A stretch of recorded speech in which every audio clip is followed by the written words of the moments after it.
নমস্কার, আমি সয়েলি। আপনারা দেখছেন সয়েলি রান্নাঘর। আজকে বানাচ্ছি ধোকলা। তার জন্য এখানে 2 কাপ আমি বেসন নিয়ে নিয়েছি।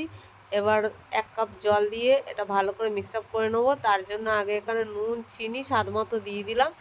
দিয়ে এবার 1 কাপ জল দিয়ে দিলাম। আমি এখানে 2 কাপ জল ব্যবহার করব, আপনারাও 2 কাপ বেসনে 2 কাপ জল ব্যবহার করবেন। আমি এখানে নিয়ে নিয়েছি 2 কাপ জল দিয়ে ভালো করে অল্প অল্প দিয়ে ব্যাটারটা তৈরি করে নিচ্ছি। ভালো করে ফাটিয়ে নেবেন। আমার প্রায় ফাটানো হয়েই গেছে। তারপরে দিয়ে দিলাম 1 চামচ বেকিং পাউডার, দিয়ে ভালো করে মিক্স আপ করে নিলাম। এবার দিয়ে দেবো একটুখানি সাদা অয়েল, দিয়ে আবারও একটু ভালো করে মিক্স আপ করে নেবো।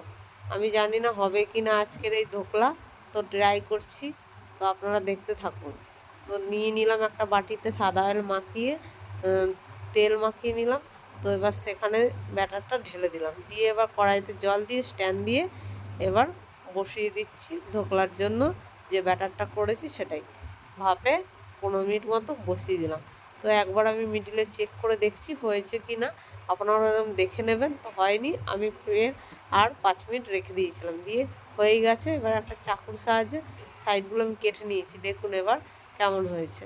তো হয়েই গেছে প্রায়, ভাবিনি, বুঝতে পারিনি যে হবে কি না, তো ফাইনালি করেই ফেললাম। দিয়ে আমি এখানে কোনো কালার ব্যবহার করিনি, আপনারা চাইলে ফুড কালার দিতেও পারতেন।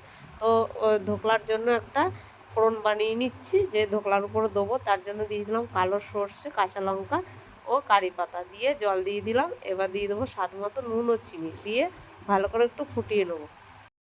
এই ধোকলার সাথে আপনারা চাটনি বা সস দুটোই ব্যবহার করতে পারেন, দুটোই দিয়ে খেতে পারেন। ধোকলার উপরে সাজিয়ে দেবেন, দেখে খেতে ভালো লাগবে।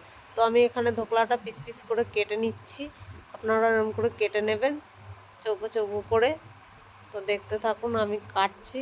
তো কাটা হয়ে গেছে, একটা তুলে দেখাচ্ছি, এরকম পন্সি হয়েছে। এবার যে ফোড়নটা বানিয়ে রেখেছি এটাই ধোকলার উপরে ঢেলে দিচ্ছি। তা আপনারা এরকম করে ঢেলে মিশিয়ে নেবেন। যদি ভালো লেগে থাকে আজকের এই ধোকলা, তো অবশ্যই একটা লাইক করবেন।